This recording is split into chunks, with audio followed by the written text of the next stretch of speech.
안녕하세요. 오늘도 사연살롱을 찾아주셔서 감사합니다. 이제 40대 행렬에 줄을 서게 된 41살 여성입니다. 제 아이는 초등학교 6학년으로 내년에는 중학생이 되는데요. 훌쩍 큰 딸아이를 보면 저는 새삼 감회가 새로워집니다. 제가 사실 많이 아팠거든요. 유방한 3기였는데 그때를 떠올리면 눈물부터 나오네요. 제가 아플 때 저희 딸이 많이 어렸거든요. 그래서 우리 딸 초등학교 입학식 때까지만이라도 제발 살게 해달라고 기도도 많이 했는데 이렇게 아이 중학교 입학을 앞두고 있으니 모든 것이 감사하고 기적처럼 느껴집니다. 그러면서 동시에 한 가지 별로 유쾌하지 못한 사람도 떠오르는데요. 그 사람은 남편의 여동생이자 저의 하나뿐인 왼수 같은 신우예요. 물론 지금은 어디서 뭘 하는지 모르고 살아서 속은 편하지만 그 인성에 어디 가서 남한테 손가락질 받지 않고 잘 살고 있을지 심히 우려스러워요. 그만큼 저희 신우는 여러모로 문제가 많은 사람이었는데요. 그 중에 가장 심각한 문제는 그 못돼 먹은 심보였어요. 네, 저는 예전에도 그렇지만 지금까지도 신우라면 치가 떨립니다. 왜 그렇게 신우를 미워하냐고요? 지금부터 제가 왜 그렇게도 저희 신우를 싫어하는지 그 이유를 말씀드릴게요. 생각해보면 신우는 첫 인상부터 별로 좋지 않았어요. 남편보다 4살이 어린 나이였는데 말이 4살이지 생각이나 행동은 14살 정도는 어린 것처럼 철이 없었죠. 그리고 신기한 건 그런 신우의 성격을 받아주는 식구도 없었는데요. 왜 집집마다 속썩이는 자식이 한 명은 있다고 하잖아요. 그런데 저희 시댁에선 그런 자식이 저희 신우인 것 같았어요. 공부는 하기 싫은데 공부 잘하는 척은 그렇게 하고 싶어 하고 쥐뿔 돈도 없으면서 그렇게 돈 있는 티를 내고 다니다 개망신도 몇 번이나 당하고 주변 사람들한테 종종 손절을 당했다고 하는데 무슨 고질병인지 어지간해서는 그 병을 고치지 못하더군요. 애당초 자기한테 문제가 있다고 생각하지도 않는 것 같았어요. 그래서였을까요? 저희 남편은 오빠치고는 자기 동생을 별로 좋아하지 않았는데 그래서 연애할 때나 결혼 후에도 제가 신우 때문에 힘들 일은 없을 거라고 생각했어요. 일단 남편이 자기 동생한테 후하지 않으니 신우가 오빠를 제쳐두고 저한테 헛짓거리를 할 수는 없을 거라고 생각했죠. 그리고 그나마 시아버님이 신우를 좀 감싸는 편이셨는데 그렇다고 며느리인 저에게 딱히 뭐라고 하시는 경우는 없었어요. 그래서 같은 회사에서 만난 남편과 연애 4년 후 별 어려움 없이 결혼해 쭉 그럭저럭 행복한 신혼기간 보낼 수 있었고 결혼 4년 만에 첫 아이를 품에 안았는데요. 그때쯤이었나? 당시 저희보다 1년 늦게 결혼한 신우가 자기 남편이랑 뭐가 잘 안 되는지 삐걱거린다는 말이 들리기 시작하더군요. 시어머니 말로는 이혼까지도 생각하는 것 같았는데 그게 이상하게도 계속 신경이 쓰였어요.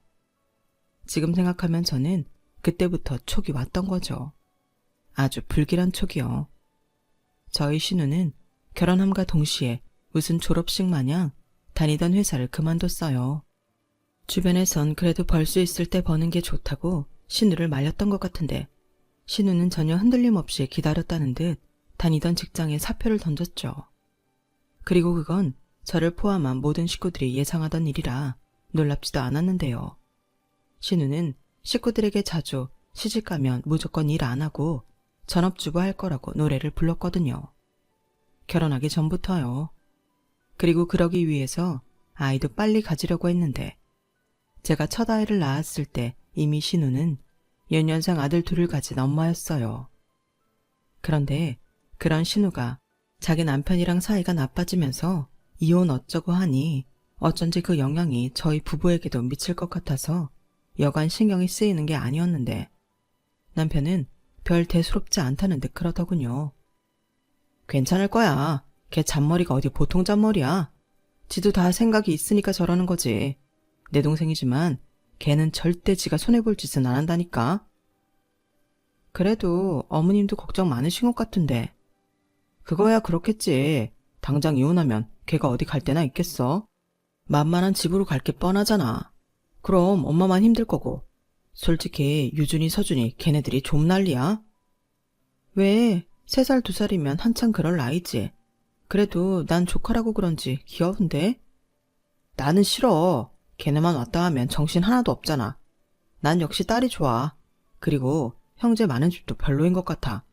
우리는 우리 채빈이 하나만 잘 키우자. 그리고 애영이 그거 이혼을 하든 말든 자기는 신경 쓰지 마. 우리한테까지 불똥 튀게 내가 안 할 거니까. 남편은 원래도 그랬지만 자기 동생이 이혼을 할지 모르는 상황에서도 별 걱정이 없이 저한테 저렇게 말했어요. 그리고 며칠 뒤 신우에게서 자기는 이제부터 보험 일을 하면서 큰 돈을 벌 거라며 연락이 왔는데요.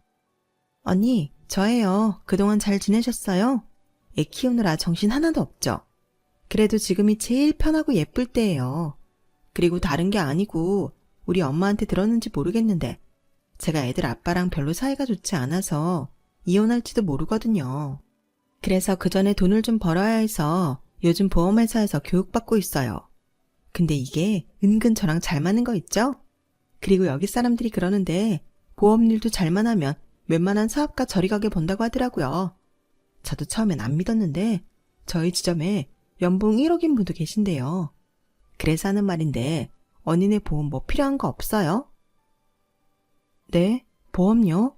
글쎄요. 저희는 워낙 보험에는 관심이 없어서 아시잖아요. 오빠 보험 싫어하는 거. 알죠. 오빠는 아직 젊어서 뭘 몰라서 그런 거예요.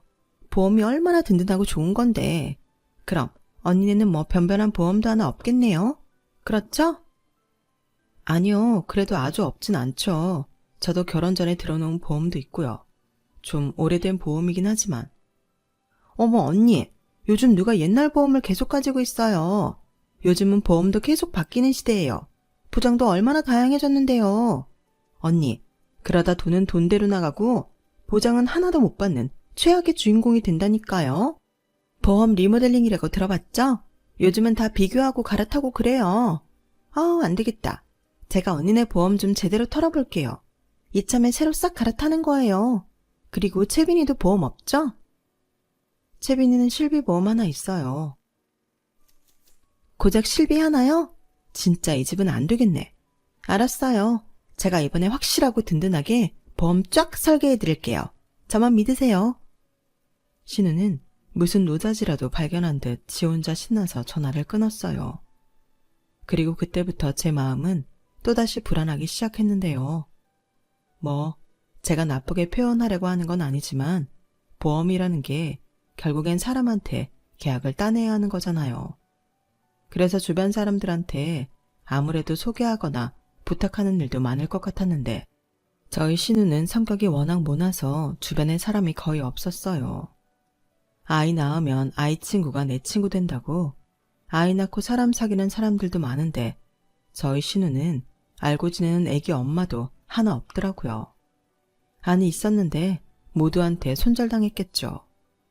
그러니 그 좁은 대인관계에 무슨 보험 일을 한다고 하니 저는 아무리 생각해도 저희 부부나 만만한 시부모님을 달달 볶을 것 같았어요. 그리고 신우가 신나서 전화를 끊으니 그 순간 아차 싶었는데요. 그때도 남편은 콧방귀도 뀌지 않더군요. 저희 남편은 아까도 언급했지만 보험을 별로 좋아하지 않거든요. 아니, 신용하지 않는다고 말하는 게 맞을 것 같은데 저는 그 정도까지는 아니었지만 남편은 보험을 무슨 합법적인 사기 정도로 생각할 정도로 보험을 기피하는 사람이었어요. 왜 예전에는 아주머니 같은 분들이 보험 들어달라고 집요하게 영업하는 일도 많았잖아요. 그래서 그런 선입견 때문인지 정말 필요하다고 생각하지 않으면 일절 보험에는 관심도 없었는데요. 신우가 아무리 노다지를 발견해 신나서 설쳐도 남편이랑 큰 산을 넘어야 했어요. 그리고 저도 내심 남편이 워낙 완고하니 그런 남편을 팔자고 생각했는데요. 그건 제가 잘못 생각한 거더군요. 신우는 처음부터 자기 오빠가 보험을 싫어한다는 걸 알기에 저한테만 계속 연락해 자기네 회사 보험에 가입해달라고 졸랐어요. 그래서 처음엔 싼 거 하나 들어주고 이제 보험 얘기는 거절하려고 몇 개의 보험 상품을 소개받았는데 황당하게도 저한테 들어달라고 가지고 온 보험들마다 보험료가 너무 터무니없이 비싸더군요. 월 10만 원 미치면 하나 들어줄 심상이었는데 제일 싼 보험이 월 50만 원이 넘더라고요. 많은 건 200만 원도 넘는 보험도 있었어요. 한 달에 200만 원요. 그때는 정말 저게 미쳤나 하는 생각도 들었는데 그래서 이렇게는 못 들어준다고 솔직하게 말했죠. 그런데 적반하장으로 자기도 실적 때문에 스트레스가 많다며 신우는 저한테 짜증을 냈어요. 언니, 진짜 해도 너무한 거 아니에요? 언니네 돈 잘 벌잖아요. 그냥 하나밖에 없는 신우 도와준다고 생각하고 하나 정도는 가입해줄 수도 있는 거잖아요. 제가 아무리 신우라고 해도 제가 남이에요? 아무리 오빠가 보험을 싫어한다고 해도 언니도 돈 버는데 언니가 오빠 몰래 들어줄 수도 있죠. 아가씨, 아무리 저희가 맞벌이라도 어떻게 제가 오빠 몰래 보험을 들어요. 그리고 아가씨가 가지고 온 보험들은 하나같이 너무 비싸잖아요. 이게 뭐가 비싸요? 언니 수입 생각해서 내가 좋은 것만 팍팍 넣어서 설계한 건데 이거 가지고 있으면 진짜 좋아요. 이 보험 하나만 있으면 앞으로 살면서 걱정할 게 하나도 없다니까요. 언니, 저 정말 힘들어서 그래요. 요즘 그 인간 저한테 생활비도 한 푼 안 준다고요. 아가씨, 그래도 이건 아니죠. 오빠도 알면 아마 난리 날걸요. 그럼 저도 곤란해요. 저는 남매 사이에서 고래 싸움에 새우등 터지듯 곤란했어요. 그래서 일단 신우의 사정이 좋지 않다는 걸 알았으니 생활비로 쓰라고 남편 몰래 제 비상금에서 100만 원을 보내줬고 대신 이제부터 보험 얘기는 일절하지 말라고 조건을 달았는데 신우가 알겠다고 하더군요. 그래서 그날 바로 신우 계좌로 100만 원 싸주고 그 나불거리는 입을 막아버렸어요. 솔직히 100만 원이 아깝긴 했지만 신우이한테 시달릴 생각을 하니 그렇게라도 이 일을 끝내버리고 싶었죠. 그런데요, 한 달 남짓 조용했던 신우는 공짜 돈 맛을 알았는지 이후부터는 갖가지 이유를 만들어서 저한테 돈을 달라고 하는 거 있죠. 정말 어이가 없었어요. 그리고 그땐 신우도 신우지만 제가 잘못했음을 뼈저리게 느끼게 되었죠. 하지만 이미 때는 늦었어요.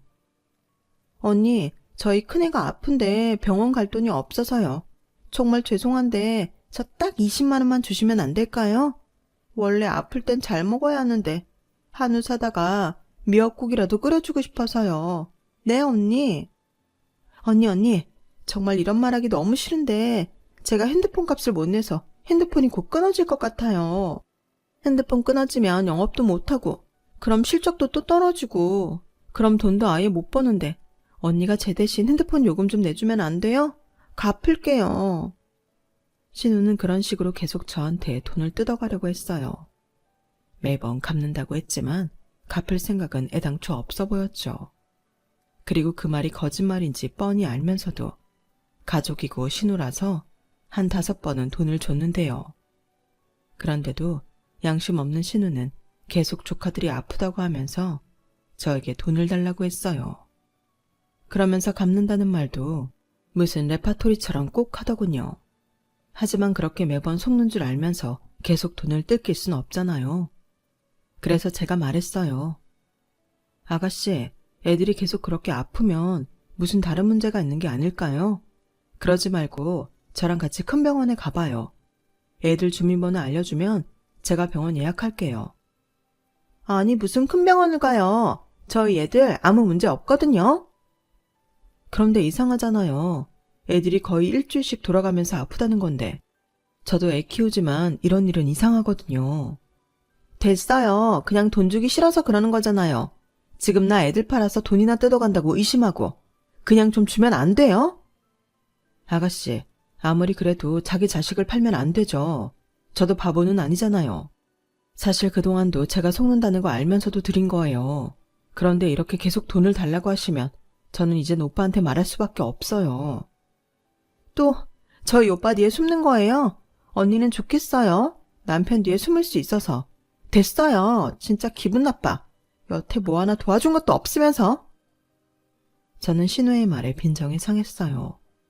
그동안 많게는 100만 원, 적게는 10만 원씩 달라는 대로 줬던 저에게 어떻게 저런 소리를 할 수 있을까? 정말 화밖에 나지 않았죠. 그래서 저도 그때부터는 신우가 전화해도 일절 받지 않고 집에서 전화나 문자가 오면 기다렸다는 듯 남편한테 넘겼는데요. 그러면 남편이 신우한테 전화해서 한바탕 한 소리를 퍼부었어요. 그러면 신우는 그제야 잠잠해지곤 했는데 사실 그러면서 저 역시도 남편의 한 소리를 들어야 했네요. 왜 아니겠어요? 제가 신우한테 돈을 준 것이 잘못이었잖아요. 물론 전 늘 그러고 싶어서 그런 건 아니었지만 그땐 저도 남편한테 서운한 감정이 있었어요. 저도 사람이니까요. 그래서 그 일로 남편이랑 결혼하고 꽤 오랫동안 말도 잘하지 않고 냉랭한 시간을 보내기도 했는데 남편이 먼저 자기 동생 때문에 일어난 일이니 미안하다고 사과를 해서 저희 부부는 예전 사이 좋은 부부로 돌아갈 수 있었어요. 그리고 그렇게 한참 동안 연락이 없던 신우였는데 신우에게는 의외의 지원군이 있었더군요. 그 지원군은 다른 사람도 아닌 시아버님이셨어요. 시아버님은 당시 몸이 별로 좋지 않으셨는데 그런 시아버님이 여동생 도와준다고 생각하고 딱 하나씩만 보험 들어주라고 저희에게 직접 말씀을 하시니 그건 차마 거절할 수가 없었어요. 마치 유언하시듯 말씀하셨거든요. 이렇게요. 내가 살면 앞으로 얼마나 살겠냐? 근데 내 걱정이 애영이 저거 하나야. 내가 진짜 제 걱정 때문에 눈도 못 감겠다. 그러지 말고 애비 마지막 소원 들어준다고 생각하고 니들 각각 보험 하나씩만 들어줘라. 니들이 한번 들면 애영이 저거 앞으로 계속 돈이 떨어진대. 니들도 애영이가 돈 달라고 하는 거 싫다고 했다며. 남편은 자기 아버지가 그렇게까지 말씀을 하시니 그때는 별 도리가 없는 듯 아무 말도 하지 못했어요. 저는 내심 아픈 아버지까지 이용하는 시누이가 얄미웠지만 이번 일은 남편의 결정을 따르는 게 좋겠다고 생각했죠. 그리고 남편은 아프신 아버님 마음이라도 편하게 해드린다고 생각하고 보험을 들어주자고 했는데요.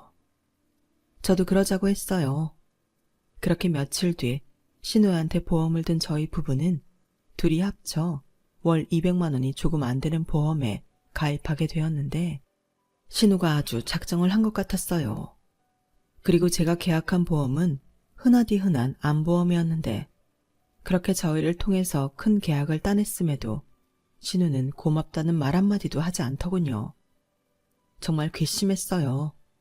그래서 좀 유지하다가 바로 해지해버려야겠다고 생각했는데요. 정말 저를 무슨 호구로 아는 건지 실적 올리려 우리 주머니 털어놓고 되려 한다는 말이 제 속을 박박 긁더군요. 언니는 정말 저한테 고마워해야 해요. 제가 언니 보험 얼마나 신경 썼는 줄 알아요? 이건 가족 혜택이라고요. 언니가 이건 아셔야 할 것 같아서요. 고맙죠? 라고 하는데 진짜 어이가 없었어요. 가족 혜택은 무슨? 날강도가 따로 없었는데 속으로 제발 한 번만 걸려봐라 하며 주문을 외웠네요. 기회만 온다면 제대로 밟아주고 싶었거든요. 하지만 그런 기회는 흔하지는 않았어요. 아니 회사 다니랴, 아이 키우랴, 집안일 하랴. 정신이 없어서 그런 마음도 잊고 살았는데 매달 보험료가 빠져나갈 때면 신우의 얄미운 얼굴이 떠올라서 속에서 천불이 올라왔죠.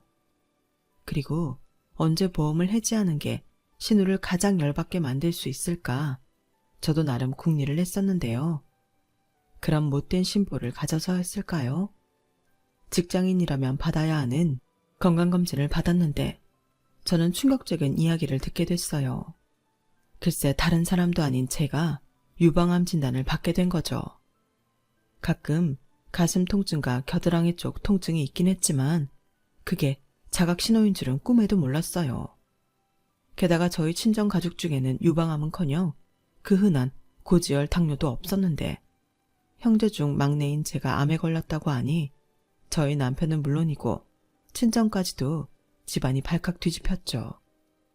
저희 엄마는 울고 저희 아빠는 땅이 꺼져라 한숨만 쉬셨어요. 그리고 시부모님도 많이 놀라셨는데 그때 저는 제 딸 생각밖에는 들지 않았어요. 이제 겨우 어린이집에 다니는 조그마한 아이인데 제가 암이라고 하니 아이 얼굴을 볼 때면 눈물부터 나더군요. 저 어린 걸 두고 혹여 제가 잘못될까봐 무서워서요. 그리고 정밀검사 결과 저는 이미 전이가 진행 중인 상태였는데 병원에서는 일단 수술이 시급하니 입원부터 하라고 했어요. 그래서 어쩔 수 없이 딸아이는 친정이든 시댁이든 도움을 받아야 했는데요. 감사하게도 시어머님이 먼저 당신이 저희 애를 맡아주시겠다고 하셨어요. 사실 저희 엄마도 저희 엄마지만 저희 시어머니도 제가 암이라고 하자 정말 많이 우셨거든요. 시아버님 병간호를 오래 하신 분이라 더 그러셨던 것 같아요. 그리고 당신이 저한테 그동안 잘해준 게 없다시며 아이라도 맡아서 봐주고 싶다고 하시는데 저도 마음이 약해진 상태라 그런지 감사한 마음에 눈물부터 나더군요. 그래서 저희 딸아이는 제가 병원에 있을 동안 시댁에 있게 됐어요. 제가 아이를 시댁에 데려간 그때 신우는 제가 온다는 걸 들었는지 시댁에 와 있었어요. 당연히 반갑지 않았죠. 신우의 얼굴을 보니 걱정은커녕 실실 쪼개는 듯 기분 나쁜 얼굴이었는데 제가 일부러 상대하지 않으려 그쪽을 보지 않자 신우가 먼저 다가와 그러더군요. 언니, 뭘 그렇게 쫄아 있어요? 제가 보험이라면서 암 환자들 많이 봤거든요? 근데 유방암 그거 별거 아니에요. 여차하면 가슴 제거하면 그만이죠. 어차피 언니 결혼도 했고 애도 있는데 가슴 제거해도 상관없잖아요. 그러니까 무슨 죽을 병 걸린 사람처럼 그러지 마요. 뭐예요? 아가씨는 지금 아픈 저한테 그런 말을 하고 싶어요? 에이, 언니는 정말 하나만 알고 둘을 몰라. 언니 내 덕에 암보험 좋은 거 들었잖아요. 진단비도 빵빵하게 나올 텐데 이럴 줄 알았으면 더 비싼 걸로 살갈까 그랬어요. 언니 진단비만 1,000만 원이죠? 언니는 저한테 정말 고마워해야 해요. 그동안 저한테 얼마나 야박하게 굴었어요. 이렇게 내 덕을 볼 거면서. 그러니까 사람 일은 아무도 모르는 거예요. 제 말이 맞죠? 그러니까 이번 기회에 반성도 좀 하시고 이참에 보험 좋은 거 알았으니까 좀 더 들어주고 그래요. 아가씨, 제가 진짜 이런 말까지 안 하고 싶은데 아가씨 사이코패스예요? 어떻게 아픈 사람한테 그런 말을 해요? 제가 암에 걸렸는데 돈 많이 받는다고 좋아해야 해요? 아니, 어차피 암은 누구나 다 걸릴 수 있는 거예요. 요즘 암 환자가 얼마나 많은데요. 그리고 다 죽는 것도 아니잖아요. 하지만 돈은 필요하죠. 안 그래요? 그런데 언니는 제 말 듣고 좋은 보험에 가입해서 돈 걱정은 없게 됐는데 그러면 저한테 고마워해야 하는 거 아니에요? 그런 저한테 뭐? 사이코요? 언니야말로 아프다고 하더니 정신이 이상해진 거 아니에요? 나 같으면 고맙다고 진단비에서 절반은 떼주겠다고 하겠네. 절반을 줘도 500만 원이나 남잖아요. 저는 신우의 말에 원래도 없던 정이 뚝 떨어졌어요. 물론 큰 병에 걸렸으니 돈이 필요한 건 맞지만 그렇다고 보험금 나온다고 제가 좋아할 입장은 아니잖아요. 그런데 신우는 제가 무슨 맹장 수술을 하는 것처럼 제 병을 가볍게 생각했고 그저 제 앞으로 나올 돈에만 눈이 멀어 있었는데 더는 가족이랍시고 상종하고 싶지 않았어요. 그래서 시어머니한테 저희 아이는 친정에 맡기는 게 좋을 것 같다고 했는데요. 그러자 시어머니가 신우한테 뭐라고 하시며 저희 아이 있는 동안은 친정에 오지도 말라고 신우를 내쫓다시피 하셨어요. 하지만 이미 제 가슴은 무너질 대로 무너졌죠. 정말 별의별 생각이 다 들면서 눈앞이 캄캄했어요. 그리고 그때 남편이 정말 저를 위해 할 수 있는 노력을 다했는데요. 일단 회사에 휴가를 쓰고 제 병간호를 도맡아 했고 저는 불안한 마음으로 첫 수술을 하게 됐어요. 그리고 1차 수술은 무사히 끝이 났는데 이미 애매한 위치로 전이가 된 암세포는 항암 치료를 통해서 제거하거나 그 크기를 줄여야 한다고 하시더군요. 그래서 그때부터는 체력을 회복하는 대로 바로 항암 치료에 들어갔어요. 그리고 수개월 후 항암 치료가 끝나고 2차 수술을 받게 되었는데 그렇게 제 몸에 있는 암과 장장 1년 8개월을 싸웠죠. 그 사이 몸무게도 무려 16kg나 빠졌는데 제 꼴이 말도 못했어요. 그냥 누가 봐도 저는 환자였거든요. 하지만 저는 살아야 한다는 생각밖에는 없었고 어떤 몰골이라도 살 수 있다면 아무 상관없다고 생각하게 됐는데요. 그렇게 한 가지 생각만으로만 버티는 제가 하늘이 보기 불쌍했는지 저는 결국 암을 이겨냈어요. 물론 재발의 확률도 있고 조심할 것들이 많았지만 집에 갈 수 있다는 기쁨과 다시 일상으로 돌아간다는 벅참에 저는 매일매일 꿈을 꾸는 듯 행복했죠. 가장 먼저 저희 딸과 함께 다시 집으로 갈 수 있다는 것이 너무 기뻤어요. 그리고 크게 아파봐서인지 서서한 것도 모두 감사한 마음이 들기 시작했는데 그럼에도 불구하고 어쩐지 신우한테는 좋은 마음이 생기지 않았어요. 신우 말대로 저는 진단비로 1,000만 원, 그 밖에 수술, 입원, 항암치료 등으로 1억 넘게 받았어요. 그런데 신우는 어디서 돈 냄새를 맡았는지 1년 8개월 동안 안부 전화는커녕 문자 한 통 없더니 제가 보험금을 수령받던 날 귀신같이 연락을 하더군요. 언니, 퇴원 축하해요. 제가 그동안 너무 바빠서 언니 병문안도 못 갔네요.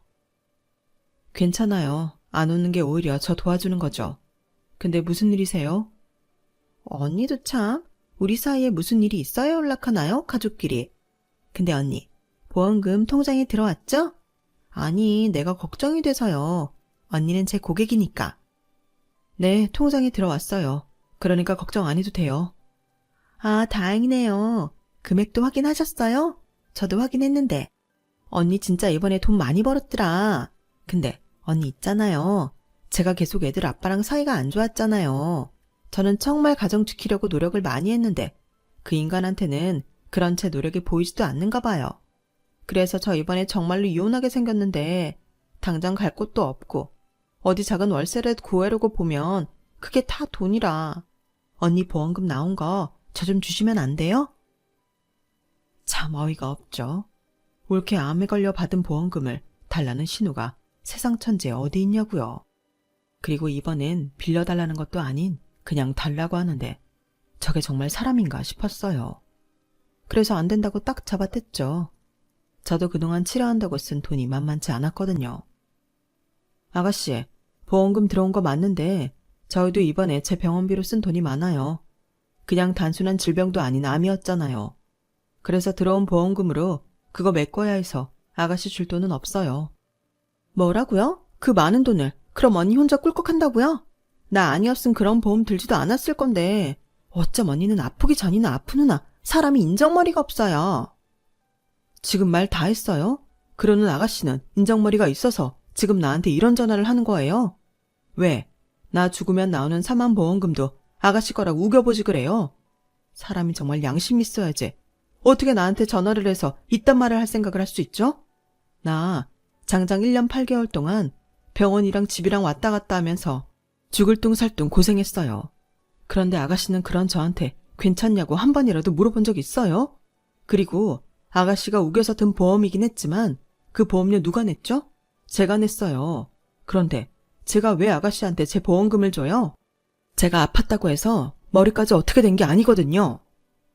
언니, 아까도 말했지만 저도 사정이 있어서 언니까지 못 챙긴 거예요. 제가 오죽하면 그랬겠어요. 언니, 그러지 말고 저 딱 5천만 해주세요. 5천 같은 소리 하네. 아가씨한테는 5천 원도 아까워요. 그러니까 다시는 저한테 돈 얘기하지 마세요. 보험 얘기도 하지 말고요. 아니다. 아예 연락을 하지 마세요. 이제부턴 전화도 안 받고 아가씨하고는 상종도 하기 싫으니까. 앞으로 할 말 있으면 저 말고 아가씨 오빠한테 해요. 알겠어요? 저는 신경질을 내며 전화를 단숨에 끊었어요. 그리고 바로 신우 번호를 차단했고 남편과 시어머니에게 신우가 전화한 내용을 전달하며 신우와는 연락은 물론이고 얼굴도 보고 싶지 않다고 했는데요. 저희 남편은 저 하고 싶은 대로 하라고 했어요. 그리고 신우를 가만두지 않겠다며 광분을 하는데 괜히 건수 만들어주고 싶지 않아서 이번은 참으라고 했네요. 그리고 시어머니도 대신 사과하시며 시어머니 당신께서 저와 신우가 마주치는 일 없게 해주시겠다고 하셨는데 너무 감사했어요. 그래도 아가씨는 시어머니한테는 딸인데 며느리인 저에게 그러기가 쉽지 않잖아요. 그래서 체력이 회복하는 대로 시어머니한테 잘하는 며느리가 되자고 다짐했는데 신우는 무슨 자기가 그렇게 죽을 죄를 지었냐며 어디서 핸드폰을 빌려서 하는 건지 저에게 매일 다른 번호로 돌려가며 전화와 문자로 욕을 퍼부었어요. 그리고 그 중에는 정말 무슨 저주인가 싶은 내용도 있었는데 그렇게 살면 암이 재발해서 그때는 정말 골로 간다고 보냈는데 그 문자를 보는 순간 정말 참을 수가 없더군요. 그래서 한 번은 제대로 손을 봐줘야겠다고 생각해서 이를 갈다 문득 한 가지 생각이 팍 하고 떠올랐어요. 예전에 신우가 저희 부부보험 가입을 할 때 저희한테 제대로 설명도 하지 않고 지멋대로 사인한 일이 떠올랐던 거죠. 물론 그때는 저희 몰래 하는 것도 아니고 가족이라서 그 정도는 대신 해도 된다고 생각하고 넘어갔고 보험 내용 설명이야 어차피 지 마음대로 설계한 거라 신경 쓰지 않았는데 사실 이것들이 전부 신고 가능한 사항들이잖아요. 게다가 남편 보험은 자기가 말한 보험과는 아예 다른 보험이었는데 저는 이거다 싶어서 증거를 모아서 금감원에 신고를 했네요. 그러자 신우가 일하는 보험회사에서 곧장 신우를 징계 처리한 모양이었어요. 그 전까지는 몰랐는데 신우가 회사에서 실적도 부족한데 근태도 좋지 않아서 이미 회사에서도 눈밖에 나 있었다고 하더군요. 그러니 회사에서도 이 기회에 신우를 해고할 좋은 명분이 생겼고 신우는 회사 이미지와 직접적인 손해를 끼쳤다고 해고 처리가 됐고 해고 사유가 그렇다 보니 실업급여도 나오지 않는 그냥 실직자가 되었는데요. 신우가 아주 저를 향해 독을 품더군요. 신우는 이미 벌써 금감원에 자기를 신고한 사람이 저라는 걸 알고 있었어요. 아무리 익명이라고 해도 그 보험 상품은 저와 남편이 가입한 게 맞았으니 신고자가 저라는 건 숨길 수 없었어요. 그러니 신우는 아주 저를 잡아먹겠다는 듯 집까지 찾아와 현관문을 부수려고 난리도 아니었는데 남편이 무섭게 소리쳤어요. 왜 오빠가 나와? 새언니 나오라고 해. 나 새언니한테 따질 거 있어. 새언니가 내 인생 아주 말아먹었다고. 그렇게 뒤에서 몰래 사람 엿먹일 때는 언제고 왜 비겁하게 숨는 건데? 당장 나오라고 해. 이렇게 된 거 나도 이판사판이야. 기껏 보험금도 많이 타게 해준 나한테 어쩌면 뒤에서 칼을 꽂을 수 있어? 이럴 거면 받은 보험금이나 전부 내놔. 야, 너 그만 안 해? 그러게 네가 처음부터 잘했어야지. 지가 잘못해놓고 왜 여기 와서 난린데? 그리고 네가 보험금 줬어? 어디서 몰래 놓으라고. 오빠, 제정신이야? 아무리 오빠 부인이라고 해도 어떻게 가족을 신고하냐고. 나는 이제 다 망했어. 애들 아빠 나한테 이혼 소장 보냈고 이젠 정말 이혼당하는 건 시간 문제란 말이야. 내 인생 물어내라고. 그것도 네 잘못이잖아. 그러게 누가 네 남편 몰래 뒤에서 도박하고 돈 사기치고 다니래? 네 남편이 그거 수습하다 빡쳐서 이혼하겠다고 하는데 난들 그걸 말릴 수 있어? 나라도 이혼하고 싶겠다. 오빠는 지금 누구 편이야? 나도 잘 살고 싶어서 그런 거야. 그럼 오빠는 나를 좀 안쓰러워하고 좀 도와주려고 해야 하는 거 아니야? 아니, 나는 네가 이번 기회에 아주 홍구멍이 났으면 좋겠어. 그래야 늦게라도 정신 차리고 살지. 애들 생각은 안 해?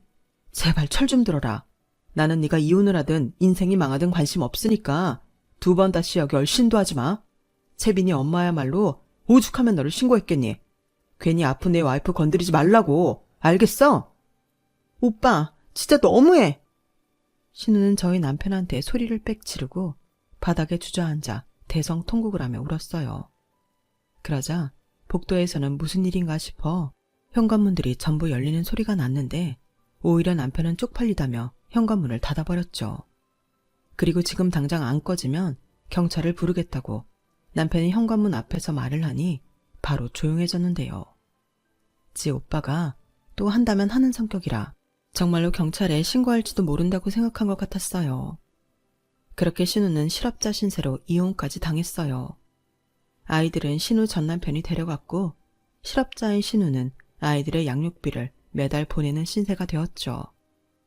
하지만 수입이 없는 신우는 엄마이면서도 자기가 무슨 돈이 있어 양육비를 보내냐며 보내지 않았고 갈 곳이 없으니 자기 친정으로 들어갔는데 저는 그 뒤 시댁에는 발도 붙이지 않았어요. 신우가 꼴도 보기 싫었거든요.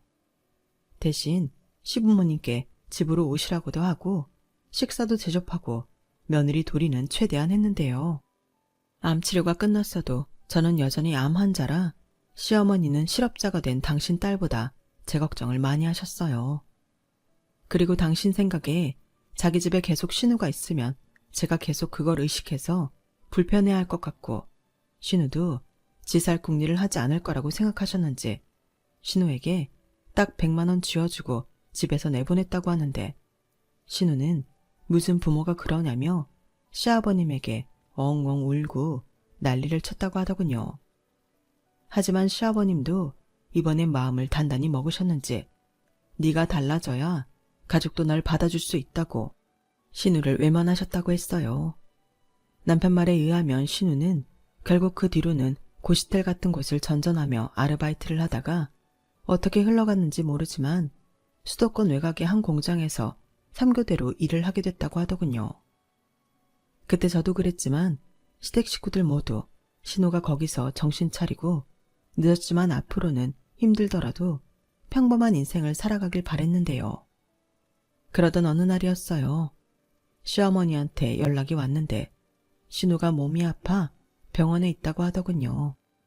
저는 일단 남편만 병원에 보내 신우가 어디가 어떻게 아픈지 보고 오라고 했는데 검사 결과 신우는 갑상선암 1기라고 하더군요.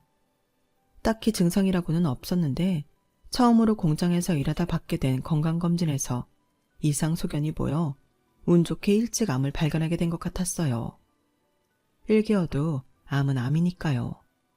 그래도 많은 분들이 아시는 것과 같이 갑상선암은 비교적 다른 암보다는 예후가 좋은 편이라 다행이었는데 정작 신우는 암이라는 말에 자기가 곧 죽는 것처럼 울고불고 난리도 아니었다고 했어요. 저한테는 유방암 그거 별거 아니라고 쫄지 말라고 하더니 자기는 아주 시한부라도 되는 듯 식구들한테 유별을 떨고 있는 것 같더군요. 물론 저는 그때까지도 상종하지 않아서 그 꼴을 제 눈으로 보진 않았어요. 그런데 신우는 자기가 이번에 아파봐서 알겠다며 저에게 사과를 하고 싶다고 남편을 졸라댄다고 했는데요. 참, 그때는 마음이 좀 복잡했어요. 저도 아파봐서 그 마음이 뭔지 알거든요. 그래서 치료라도 마음 편하게 받으라고 신우가 입원한 병원으로 갔는데 신우는 처음엔 저한테 그간의 일을 사과하며 미안하다고 하더니 이내 진짜 자기 본심을 드러내더군요. 언니, 근데 그때 받은 보험금 정말 다 쓰고 하나도 없어요? 아니죠?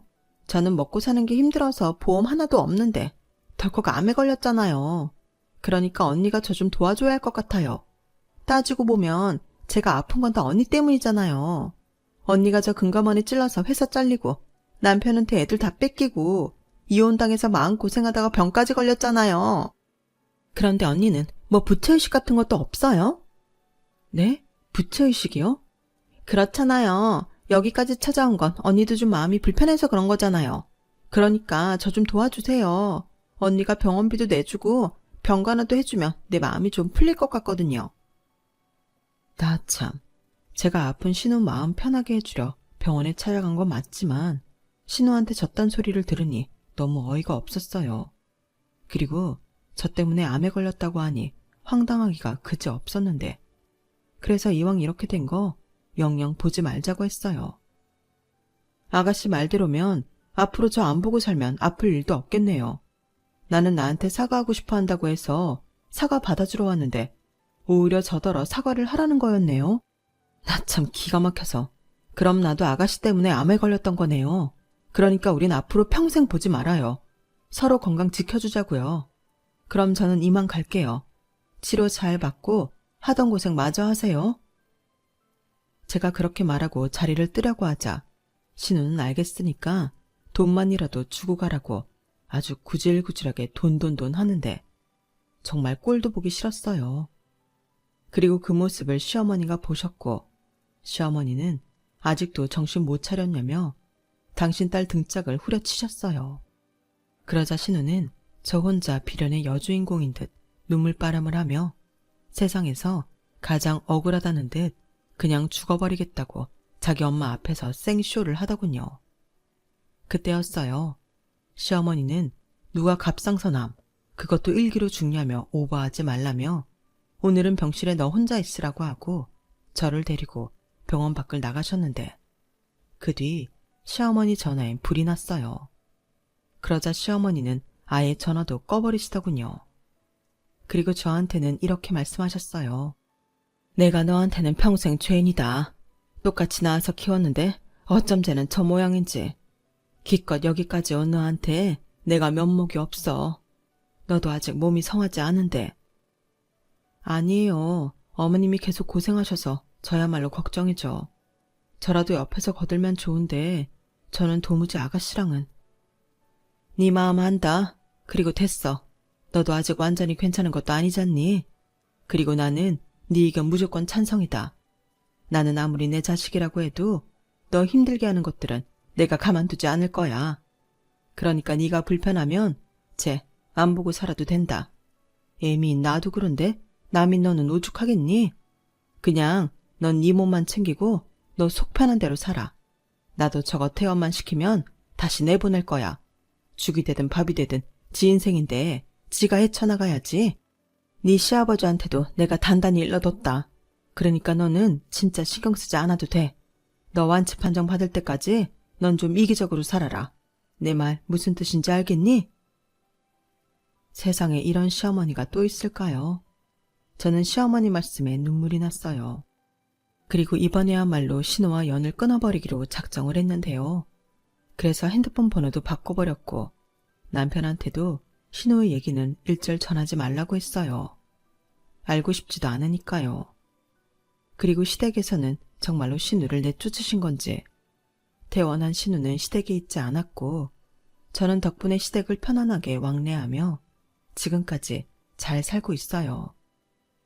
마음 편하게 지내서인지 2년 전엔 완치 판정을 받을 수 있었죠. 그때는 정말 눈물까지 나더군요. 그 뒤 저는 다시 직장인으로서 남편과 맞벌이를 하고 있는데요.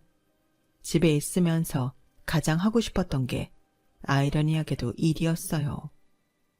한 사람의 역할을 다한다는 건 뿌듯하고 대단한 일이라는 걸 그때 새삼스럽게 깨달았거든요.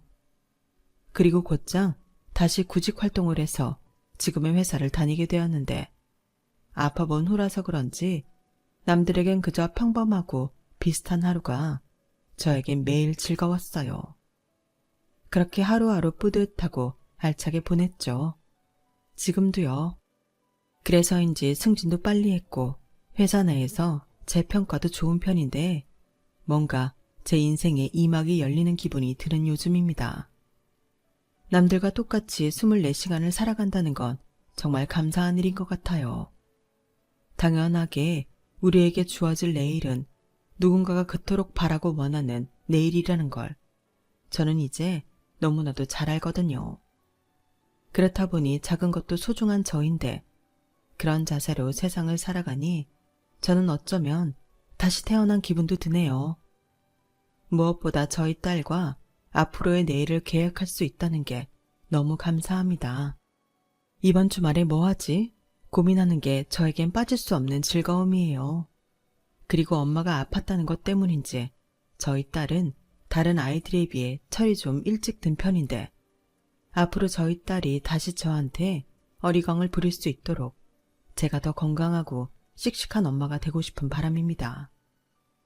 그리고 끝으로 그러기는 어렵겠지만 신우도 제가 모르는 어디에서 이제는 제발 양심 있고 경우 있는 인간다운 생활을 하고 있기를 바래요. 물론 그렇게 된다고 해도 보고 싶은 마음은 없지만요. 제가 좀 너무한가요? 이렇게 한 사람을 용서하는 게 쉬운 일이 아니네요. 그러게 애당초 마음을 좋게 먹었으면 얼마나 좋아요.